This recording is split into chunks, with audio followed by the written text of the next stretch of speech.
Un prophète messianique. Ésaïe. Un prophétie d'Ésaïe, fils d'Amo, sur Juda et Jérusalem, au temps d'Osia, de Jotham, d'Achaz, d'Ézéchia, roi de Juda. Deux cieux, écoutez. Terre, prête l'oreille. Car l'Éternel parle. J'ai nourri et élevé des enfants, mais ils se sont révoltés contre moi.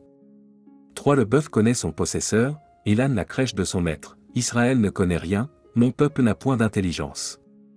4. Malheur à la nation pécheresse, au peuple chargé d'iniquité, à la race des méchants, aux enfants corrompus. Ils ont abandonné l'Éternel, ils ont méprisé le Saint d'Israël. Ils se sont retirés en arrière. 5. Quel châtiment nouveau vous infligez, quand vous multipliez vos révoltes. La tête entière est malade, et tout le cœur est souffrant.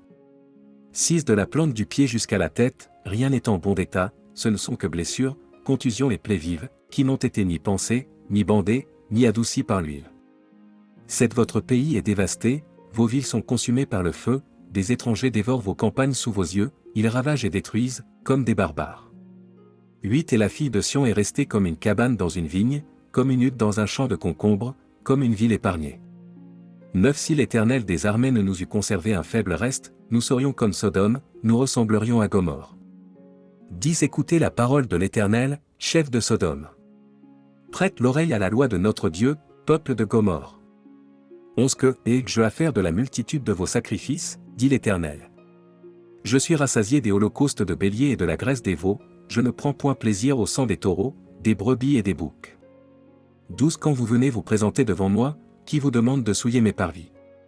13. Cessez d'apporter de vaines offrandes, j'ai en horreur l'encens, les nouvelles lunes, les sabbats et les assemblées, je ne puis voir le crime s'associer aux solennités. 14. Mon âme et vos nouvelles lunes et vos fêtes, elles me sont à charge, je suis las de les supporter. 15. Quand vous étendez vos mains, je détourne de vous mes yeux, quand vous multipliez les prières, je n'écoute pas, vos mains sont pleines de sang. 16. Lavez-vous, purifiez-vous, ôtez de devant mes yeux la méchanceté de vos actions, cessez de faire le mal. 17. Apprenez à faire le bien, recherchez la justice, protégez l'opprimé, faites droit à l'orphelin, défendez la veuve. 18. Venez et plaidons, dit l'Éternel. Si vos péchés sont comme le cramoisi, ils deviendront blancs comme la neige, s'ils sont rouges comme la pourpre, ils deviendront comme la laine. 19. Si vous avez de la bonne volonté et si vous êtes docile, vous mangerez les meilleures productions du pays. 20. Mais si vous résistez et si vous êtes rebelles, vous serez dévorés par le glaive, car la bouche de l'Éternel a parlé. 21. Quoi donc? La cité fidèle est devenue une prostituée. Elle était remplie d'équité, la justice y habitait, et maintenant il y a des assassins. 22. Ton argent s'est changé en scorie, ton vin a été coupé d'eau. 23. Tes chefs sont rebelles et complices des voleurs, tous aiment les présents et courent après les récompenses, ils ne font pas droit à l'orphelin, et la cause de la veuve ne vient pas jusqu'à eux. 24. C'est et pourquoi voici ce que dit le Seigneur, l'Éternel des armées, le fort d'Israël, ah. Je tirerai satisfaction de mes adversaires, et je me vengerai de mes ennemis. 25. Je porterai ma main sur toi, je fondrai tes scories, comme avec de la potasse, et j'enlèverai toutes tes parcelles de plomb.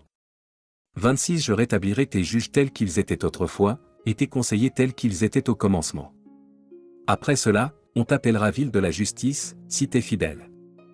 27. Sion sera sauvée par la droiture, et ceux qui s'y convertiront seront sauvés par la justice. 28. Mais la ruine atteindra tous les rebelles et les pécheurs, et ceux qui abandonnent l'Éternel périront. 29. On aura honte à cause des térébintes auxquels vous prenez plaisir, et vous rougirez à cause des jardins dont vous faites vos délices. 30. Car vous serez comme un térébinthe au feuillage flétri, comme un jardin qui n'a pas d'eau. 31. Homme fort sera comme de l'étoupe, et son œuvre comme une étincelle, ils brûleront l'un et l'autre ensemble, et il n'y aura personne pour éteindre.